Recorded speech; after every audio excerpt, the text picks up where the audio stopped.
I went to the con. I tried to call, but it said your phone was out of service. That's probably because I was in Japan viewing Sakura with Trina. What? What? No plus one action for your day one buddy. Plus one does not get plus one privilege. Plus one does not even think about asking for plus one privilege. Plus one sits quietly and basks in the glow of benevolence that makes things like this possible. And I brought you gifts. Yeah, Emmy. Let's pivot to the actual audit. We are opening the ledger for January 2004, Part 3. All right, well, before we audit the mechanical execution of this specific ledger, you sitting right across the table from me, need to understand the central thesis of today's deep dive. Oh, I am listening. We are examining the architecture of collateral damage, and the desperate illusion of control.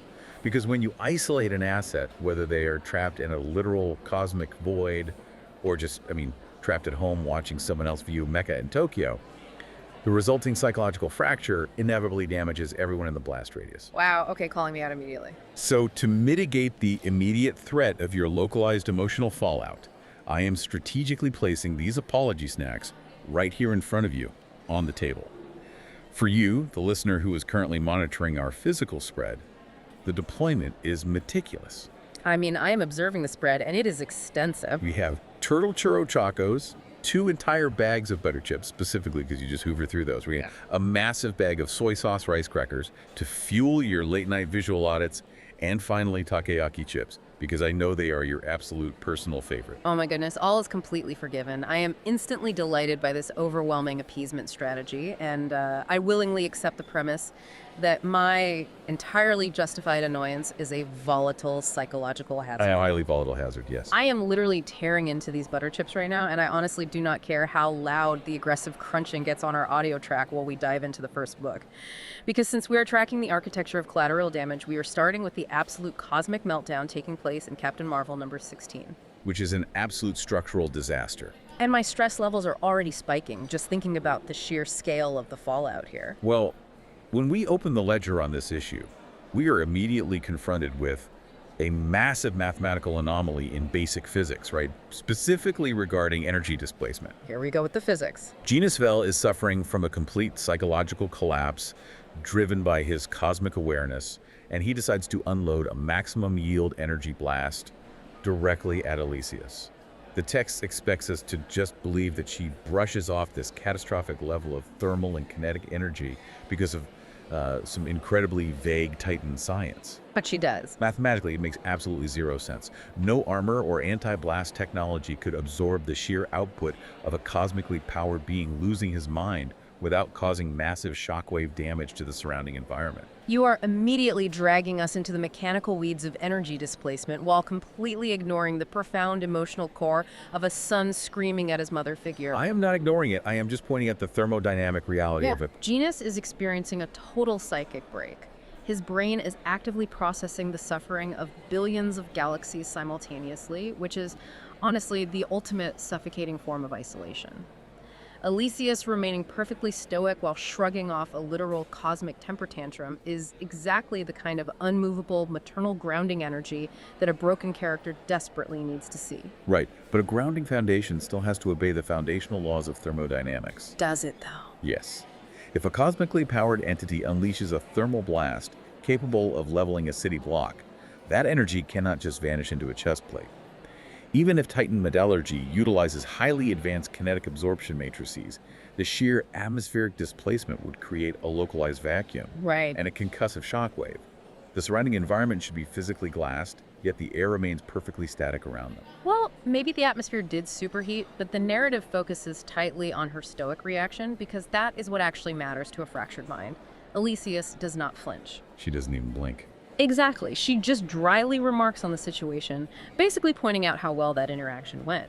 For a character whose internal monologue is a literal hurricane of infinite cosmic variables, watching his physical mother figure casually brush off his absolute worst tantrum is a profound psychological anchor. An anchor that prevents him from entirely severing his tether to reality, I suppose. Exactly. But that anchor fails almost immediately, however. Her stoicism does not stabilize him, it simply redirects his volatility. He completely abandons the engagement and flies straight to the grave of Mar-Vell. Which is devastating. And this is where the operational security of the cosmic intelligence agencies completely disintegrates.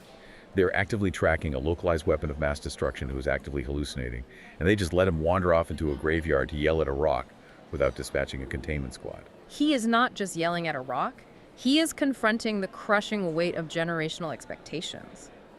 If you, listening to us right now, have ever felt the suffocating pressure of trying to live up to a parent's massive legacy, you understand exactly why he is screaming at that granite monument. I understand the psychology, but tactically. It is a necessary bleeding of a deeply infected emotional wound. He's projecting all of his crippling inadequacy onto the physical representation of his deceased father. Okay, but bleeding a wound requires a sterile, heavily controlled environment, which this graveyard is absolutely not. The perimeter is immediately breached by Epiphany, the literal daughter of eternity. Which is such a wild reveal. She casually bypasses whatever cosmic surveillance exists to suggest that her brother, Entropy, might be orchestrating the entire psychological meltdown. Right. From a pure intelligence standpoint, allowing a known cosmic agitator to wander in and whisper conspiracy theories to an unstable nuclear deterrent is an unforgivable oversight by the celestial pantheon. But that massive oversight creates a beautifully messy tapestry of cosmic family dysfunction. It takes these vast, incomprehensible galactic concepts like eternity and entropy and distills them down into petty, bickering siblings who just ruin other people's lives for sport. Highly destructive sport. Right, but it makes the entire narrative feel incredibly intimate despite taking place on a universal scale.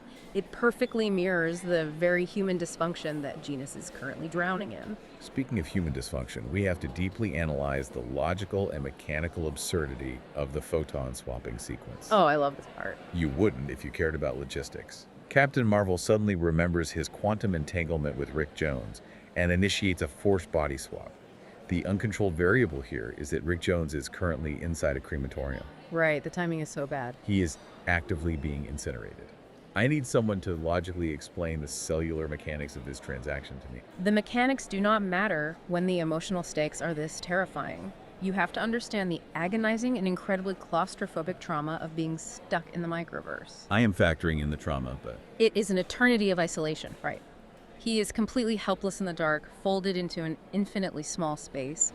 That feeling of absolute confinement relates directly to my own intense fear of missing out while I was stuck at home and you were just gallivanting around Japan without me. your travel envy aside, the physics absolutely matter in this scenario. A photon swap requires the instantaneous conversion of biological mass into pure light energy, transmitting it across a dimensional threshold and reconstructing the cellular matter on the other side. Okay, but If the target body is rapidly converting into carbon ash and thermal exhaust inside an industrial oven, how does the quantum matrix distinguish between viable human tissue and localized smoke? because the negabands operate on pure intent and cosmic will, not just a rigid biological spreadsheet. And when Rick is finally pulled through that quantum matrix, he is literally on fire. Which compromises his physical chassis heavily. So him lashing out in a panicked frenzy and trying to telepathically fry the brain of the person who just resurrected him in a literal oven is a totally valid and honestly proportionate emotional response to that level of sheer survival terror. Telepathic force is a highly inefficient combat tactic when you have severe burn trauma. Generating a psychic assault requires immense caloric and neurological expenditure. Rick should have focused entirely on securing the immediate perimeter and stabilizing his own biological systems. He is panicking. He is accelerating his systemic shock by initiating a psychic duel with a god, while his epidermis is literally melting. You cannot expect rational battlefield triage from a man whose soul was just pulled through a cosmic blender. And honestly, the chaos he creates actually serves a critical narrative purpose here. A completely accidental purpose. But it works. It distracts the Titans long enough for Genus to execute a basic misdirection play.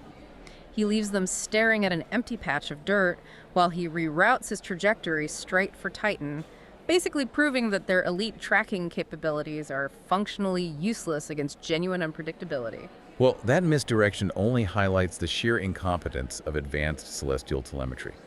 We just established that Titan metallurgy can allegedly absorb a localized supernova, yet their deep space radar cannot track a high-yield energy signature leaving the atmosphere. Exactly. An entire society of advanced super geniuses is completely baffled by a basic visual feint, losing a high-value target simply because he turned left instead of right. Because they are blinded by their own arrogant reliance on logic, much like someone sitting across the table from me right now. My reliance on logic is what keeps the audit functional. Genus is operating on pure chaotic emotion, which makes his movements entirely illogical to a tactical mind. And the emotional fallout is devastating. Forcing his sister to take up the mantle of Captain Marvel just so she can hunt down her own brother wraps this entire galactic disaster in a tragic, suffocating bow of sibling duty. Well, if we are auditing messy family dynamics wrapped in catastrophic operational security, we must pivot the ledger to Runaways number 8. The transition from cosmic blunders to terrestrial incompetence is entirely seamless here. Oh, the terrestrial incompetence is real. The Pride operates as an elite cabal of criminal masterminds who entirely control the illicit economics of the West Coast, yet their internal surveillance network is fundamentally broken. Here we go again with the rigid security audits. I am aggressively crunching on a takoyaki chip right now, and I am telling you that you are entirely missing the adolescent core of this narrative. The adolescents are a security liability. These kids just discovered that the people who raised them are actual, literal monsters. They are running on pure adrenaline, surging cortisol, and a completely shattered worldview. They are not reading a manual on evasion tactics. I'm not initiating a critique on the volatile emotional state of the teenagers. My rigorous analysis is strictly focused on the adults in the room. Fine, go after the adults. Jeffrey Wilder supposedly operates an impenetrable criminal empire, yet he leaves raw, unencrypted surveillance footage of a massive superhuman altercation just lying around on a desk in his secondary operating base. It is pretty sloppy, I will admit. In what possible universe is highly sensitive digital evidence documenting a convenience store brawl not air-gapped from the internal network? Because pride is literally their chosen moniker and their fatal foundational flaw. They are completely blinded by their own arrogance. Arrogance doesn't excuse bad digital hygiene. They have operated with absolute impunity for so long that they assume they have total, unbreakable control over their environment, which inevitably leads to catastrophic, sloppy mistakes. For you listening right now, think about the very last time you thought you had a perfect, airtight handle on a massive project, only to realize you left a glaring vulnerability wide open. That is the pride. Even arrogant syndicates understand basic operational hygiene. The front door to their exposure was a brightly lit, closed-circuit monitored convenience store. They needed snacks. The teenagers engage in a physical combat scenario in one of the most heavily surveyed environments in modern urban infrastructure. From a purely tactical standpoint, any covert operative attempting to maintain a zero-footprint profile must completely avoid retail sectors. Covert operative. They generated a massive physical disturbance on camera. They were hungry. Teenagers have hyperactive metabolisms, and they were starving. You cannot apply Black Ops zero-footprint logic to a group of scared kids trying to figure out how to buy processed snacks without alerting their parents' credit card company. It is still a massive error. The fact that the situation escalated into a brawl is just proof of their volatility, but it also proves how desperately they rely on each other to survive the sheer chaos they accidentally create. Well, the only viable tactical maneuver in that entire sequence was Nico deploying the Staff of One. Yes, the smoke spell. She utilized a localized smoke spell to instantly blind the responding law enforcement units. By saturating the visual field with dense particulate matter, she broke the line of sight and secured an exfiltration route before the perimeter could be locked down. It was brilliant. It was a mathematically sound battlefield decision in a sea of amateur errors. That smoke spell was absolutely clutch, and it proves that their makeshift team dynamic is slowly coalescing. But the real emotional core of this issue happens when they retreat to the Bronson Canyon hideout, and Old Lace immediately hacks Topher. Which is another massive security breach. Molly having to physically use her super strength to pry a prehistoric predator off the new guy is peak found family chaos, highlighting just how dangerous their domestic situation actually is. Dangerous and entirely preventable. Bringing a complete stranger into an unsecured cavern that houses a highly territorial, genetically linked dinosaur is a massive security liability. They wanted to help him. They have no background check on Topher, no psychological profile, and absolutely no logical reason to trust him with the exact geographical coordinates of their primary operating base. It is a catastrophic failure in basic vetting procedures that immediately compromises the safety of the entire roster. They are desperate for allies and any shred of human connection. That exact same aching desperation is why Carolina is hiding her true alien origins and claiming to just be a mutant. Another layer of internal deception. It is a tragic coping mechanism born out of a deep-seated terror of being completely alienated by the only people who have ever accepted her. She's carrying this immense emotional weight, terrified that revealing her true biology will shatter their fragile trust. And the breakdown in internal trust just continues when Nico decides to give Topher a private tour of the facility, leading directly to a highly compromised interaction. Ah, the romantic tension. They bond over their shared trauma. Topher pushes the boundary for a kiss, and she reciprocates, despite her ongoing relationship with Alex. To make the situation infinitely worse from an intelligence gathering standpoint, Alex is visually monitoring the entire interaction through the removable eyes of a creepy portrait. That messy romantic triangle is the absolute pinnacle of teenage angst and adolescent drama. Nico is overwhelmed, incredibly vulnerable, and completely starved for genuine understanding, so of course she makes a highly questionable romantic choice in the heat of the moment.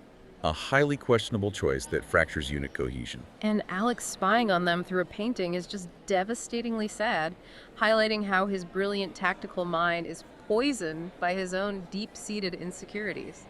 Well, to pivot away from insecure teenagers and terrible operational security, I'm going to cordially offer you your very first gift from the trip. Wait, really? Right now? I am placing this small velvet box on the table right in front of you.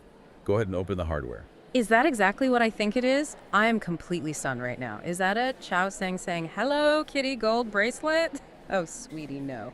I absolutely cannot accept this. It is way too much, and I am suddenly overwhelmed with immense guilt for giving you such a hard time about the trip.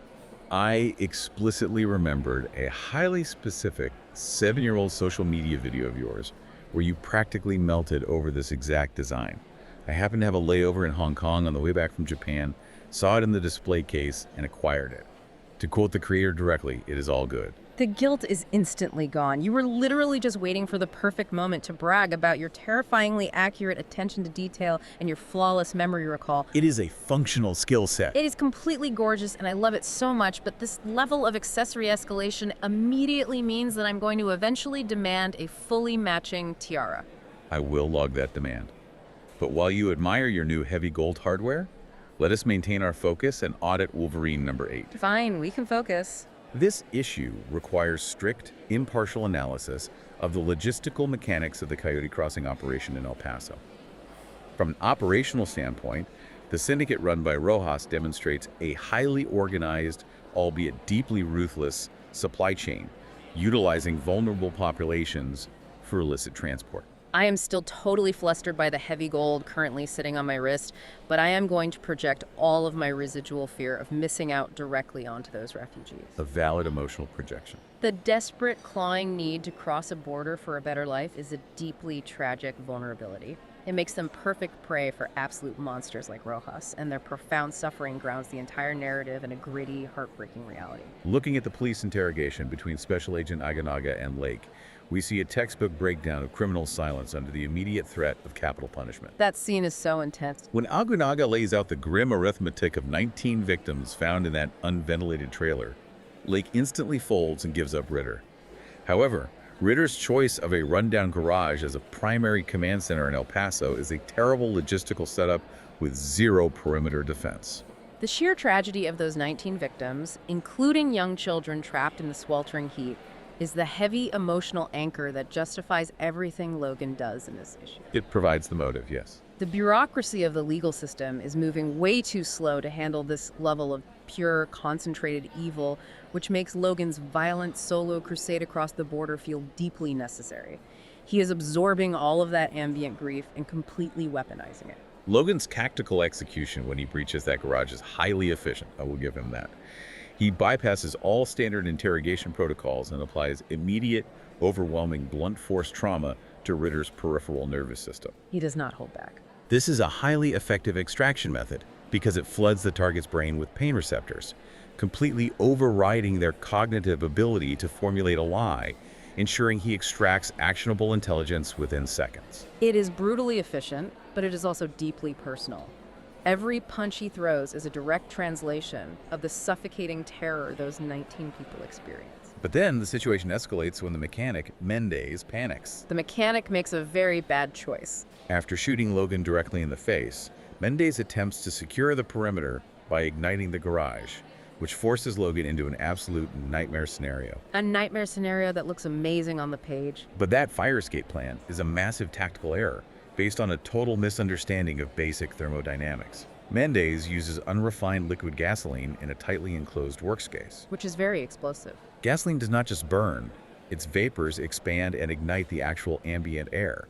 The stoichiometric ratio of gasoline vapor to oxygen in an unventilated garage means the flashpoint is nearly instantaneous, effectively turning the room into a thermobaric bomb. Which creates an absolute death trap that gives us one of the most visually stunning and emotionally raw panels of the decade. Instead of creating a controlled barrier, the fire rapidly depletes the ambient oxygen. Yes, the oxygen depletion is severe. Logan does not retreat. His flesh is actively smoking, the epidermal layers of his face are physically melting off his adamantium skull, and he just leaps directly through the inferno to tackle Mendes to the concrete. From a purely biological perspective, Logan's healing factor is working in severe overdrive during that leap. The cellular regeneration is attempting to rebuild tissue that is simultaneously being carbonized. It has to hurt so much. The caloric demand on his metabolic system must be astronomical, yet he pushes through the systemic shock purely to secure the target and extract the name of the operation's architect. After extracting the name Rojas, Logan heads to the Cerveza Fria to gather local intelligence from Nestor. Nestor lays it out very clearly. Nestor explains the cold, hard economics of the operation, detailing how Rojas specifically targets the poorest, most desperate individuals with no family contacts. He forces them to swallow dreg balloons to pay for their river crossings, effectively turning human beings into disposable logistical containers for narcotics. It is a highly efficient, entirely unethical supply chain. It is a completely horrifying exploitation of human desperation. It burns Logan to his absolute core because it reduces human life to a dollar amount attached to a balloon. The raw anger he feels there is a universal reaction to witnessing such profound injustice. And it solidifies his resolve. It solidifies his violent resolve to burn the entire criminal syndicate to the ground. Well, the issue concludes with Logan demonstrating pure mechanical efficiency in border infiltration. He sprints toward the river under the cover of night, evades the localized Border Patrol headlights, smoothly scales the perimeter fence, and slips into the Rio Grande. It is so stealthy. He executes a flawless, undetected water crossing to hunt down Rojas on his own turf, displaying elite solo operative skills. It is so incredibly gritty and carries an immense emotional weight. He is swimming into the darkness completely alone to fight a monster that the system cannot touch. The system is constrained by jurisdiction. Logan is not. Speaking of heavyweight, I am still completely distracted by this bracelet on my wrist, and I genuinely cannot believe you actually tracked this specific piece down for me. Close your eyes for a second and hold out your hands. Wait, what? Okay, my eyes are closed. I am placing this final item directly into your palms. You can open them now and look at the Mikimoto Hello Kitty tiara. I am completely choking on my own words right now. I cannot even form a cohesive sentence to describe what I am currently holding in my hands. I will let you sputter in complete silence for a second before I clarify the situation. Well, It is a really, really good knockoff. I absolutely was not going to spend $1.4 million on a piece of novelty jewelry, regardless of how much you happen to like cats. oh my goodness, oh my goodness, oh my goodness. Put it on me, put it on me, put it on me. Try to keep your audio interface from peaking. I am absolutely vibrating at a frequency that is pitching my audio up into the stratosphere right now because I am a freaking princess. I am a freaking princess, and I absolutely refuse to ever take this off my head for the rest of my natural life. While you attempt to process your newfound, completely unearned royalty, we need to analyze the massive collateral damage taking place in Avengers number 74. I can analyze while wearing the tiara. This entire sequence is a masterclass in battlefield control and search and rescue grids orchestrated entirely by Hawkeye. He's facing an enraged, cosmically powered She-Hulk who is systematically dismantling the city infrastructure block by block. I am still riding this massive, glittering manic high from the tiara and the gold, but I can perfectly zero in on the tragic loss of control Jennifer Walters is experiencing. Her kinetic output is entirely unmanaged. She is completely overwhelmed by this cosmic, destructive euphoria, and honestly, sitting here right now, I completely relate to that exact feeling of untouchable elevation. Sometimes the psychological hype train leaves the station, the brakes completely fail, and you absolutely cannot stop the momentum. Hawkeye recognizes that standard engagement protocols are mathematically useless against a biological target capable of that much raw kinetic output. So he gets creative. Instead of attempting a direct physical confrontation that would result in squad annihilation, he utilizes a highly specific payload of trick arrows. By laying down a precision grid of sonic disruptors and explosive irritants, he successfully manipulates her acoustic environment. He is basically hurting her. Exactly. He steers her rage away from populated metropolitan centers and out into a desolate, rocky terrain. It is a desperate, brilliant play, but it leads directly to that heartbreaking moment where Bruce Banner tries to intervene. Which is an incredibly risky psychological maneuver. Bruce steps in and uses his quiet, gentle understanding of their shared volatile nature to try and talk her down. He is desperately appealing to the brilliant scientist trapped underneath all of that cosmic rage. And for just a fleeting second, you actually believe that his emotional connection might be enough to break through the storm. Unfortunately, the arrival of the United States Army completely shatters that brief window of psychological de-escalation. They ruin everything. They roll into the combat zone with heavy mechanized infantry and tanks, fully intending to engage a cosmically powered Hulk with conventional artillery. Which is basically suicide. Hawkeye instantly runs the battlefield calculus and realizes that the military detachment will be entirely slaughtered within minutes if they engage her directly, as tank armor cannot withstand her kinetic force. That realization forces Hawkeye to make an utterly devastating emotional choice. A logically sound choice. He knows that the only thing that can possibly match her chaotic energy is an equal and opposite force of pure destruction. It is terrifying to watch him make the call to intentionally trigger Bruce Banner's transformation, knowingly unleashing the Hulk onto the battlefield to fight his own cousin. It is cold, calculating, and undeniably correct logic. Hawkeye understands the grim reality of tactical triage. But the emotional cost. He intentionally fights a massive fire with an equally massive fire to ensure that the immediate military casualties are reduced to zero. It is a brutal mathematical decision, but it perfectly illustrates why Clint Barton is an elite tactician capable of making the impossible calls when the standard command structure completely breaks down. I am just overwhelmed by the sheer chaos of dealing with two fully enraged Hulks throwing down in the middle of a rocky war zone. It is a catastrophic emotional and physical disaster that I cannot wait to see resolved in the next ledger. The resolution will require significant structural repair. But before we get to the speed round, you mentioned there was one more item in the bag.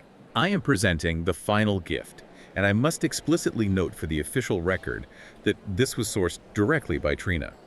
It is an exact, custom-tailored replica of Mew Ferengi's pink cherry blossom kimono from the incredibly obscure Kenichi original video animation. I have to pause and drop some intensely hyper-specific lore for the listener right now because the magnitude of what I am holding is staggering. Proceed with the lore drop. First of all, this specific animation is a massive deep cut. It was exclusively bundled physically with the manga releases in Japan. It exists entirely separate from the mainstream 50-episode television anime, meaning almost nobody on Earth outside of hardcore collectors has actually seen this footage. Trina is fully aware of the rarity, which is exactly why she initiated such an extreme acquisition protocol to secure the garment.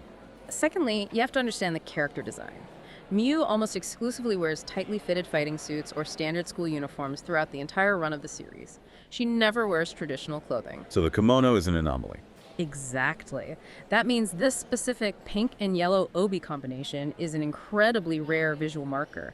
It requires an obsessive, almost terrifying dedication to the source material to even know this outfit exists. The aesthetic specificity and the sheer impossibility of the garment is precisely the tactical payload of the gift. Thirdly, the logistics of actually making this are insane. Sourcing the exact color-matched silk to properly reflect the specific, slightly muted pink hue used in that exact animation cell is virtually impossible without custom dyeing the fabric from scratch. Yes, the supply chain for this material is non-existent. The level of meticulous craftsmanship and financial investment here is honestly terrifying. Why would she do this? Because she understands the architecture of a flawless, long-game retaliation. That is exactly why Trina laughed until she literally fell over in the boutique while purchasing this for you. Wait, what retaliation? She explicitly instructed me to remind you that you were extremely rude in the past when you arrogantly called her the Ferengi of the fortress. Because of your careless comments, all the personnel at the fortress now exclusively refer to Trina as Ferengi-sama. I am experiencing the most intense internal conflict of my entire natural life right now. The tactical strike was highly effective. I furiously hate that she just proved she possesses equal, if not vastly superior, lore mastery to me. She executed a flawless, multi-layered, incredibly expensive snub over our past argument, completely trapping me in a web of obligation. Checkmate. But it is so incredibly beautiful that my anger is completely neutralized by how much I love the drape of this fabric. Well, before we execute this rapid-fire critique to clear the remaining issues off the ledger, I must explicitly clarify the parameters of the Speedo Roundup for the listener. I am ready. I will summarize the tactical situation and issue a strict numerical score based entirely on my proprietary boobs and bombs metric. This is a highly rigid algorithm calculating the ratio of narrative explosive impact to aesthetic anatomical distraction, and I will offer absolutely zero mathematical justification for how I arrive at the final numbers. I am taking a deep breath, adjusting my new royal headwear, and bracing myself for the rapid-fire emotional damage. Lay the first book on the table and let us clear the board. In Thor number 71, Thialfi is abducted by Kia and shown the horrific dystopian reality of Thor's rule, including widespread drug stupors and neglected infrastructure, ultimately culminating in him seeing Mjolnir to prove Thor is no longer worthy. I rate the explosive narrative impact of dropping that hammer a solid 8 out of 10 on the bomb scale. Watching Thialfi completely lose his faith and have his entire worldview violently shattered is devastating to witness. I give the tragic destruction of his innocence a 0 out of 10 for my heart, but a 10 for the profound emotional execution. In Daredevil number 54, Maya fights Wolverine in a pitch-black, violently active thunderstorm until he eventually stops the combat, shares a beer, and teaches her about controlling primal fear through the two dogs fighting Vision Quest. The lightning strike combat frames and environmental hazards secure a highly respectable 7 on the bomb scale. The artistic execution of that sensory deprivation fight sequence is absolutely gorgeous, and Logan sharing that quiet moment of vulnerability makes it a breathtaking 10 out of 10 for pure emotional restraint. In Emma Frost number 5, a total family meltdown occurs, where Christian is exiled by his bigoted father, the father's infidelity triggers the mother's severe seizure, the father frames Christian's boyfriend to force a deportation, and Christian ultimately hangs himself in his bedroom. The aggressive telepathic feedback violence earns a 6 for unexpected mental bombs. I am absolutely gutted by the tragic homophobia and the suffocating family toxicity depicted in this issue. It is an emotionally grueling, devastating, negative 10 out of 10 for the sheer suffocating pain it inflicts on the reader. In Fantastic Four number 507, the United Nations initiates a full-scale military invasion of Latveria, while Reed Richards traps Dr. Doom in an endless Mobius dimension built from his own failures, only for the rest of the team to accidentally breach the portal and allow Doom to swap bodies with Sue Storm. The dimensional trap logic and the military invasion secure a flawless 9 for tactical bombs. I cannot stop screaming about the horrific, deeply unsettling violation of that body-swapping sequence. It is a profoundly disturbing 10 out of 10 for pure, unadulterated nightmare fuel that completely wrecks the core family dynamic. Mystique number 8.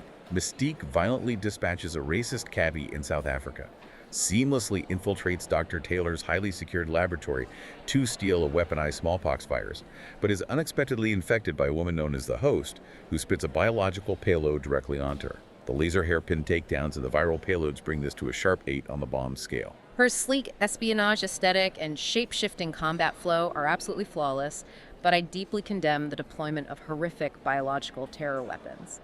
It earns a highly anxious 8 out of 10 for the sheer stress of leaving her bleeding out on the floor. And that closes the ledger. Cannon keepers, secure the perimeter and hit that notification bell. And I am a princess. I am a freaking princess. I am. Come over here and let me dub thee something.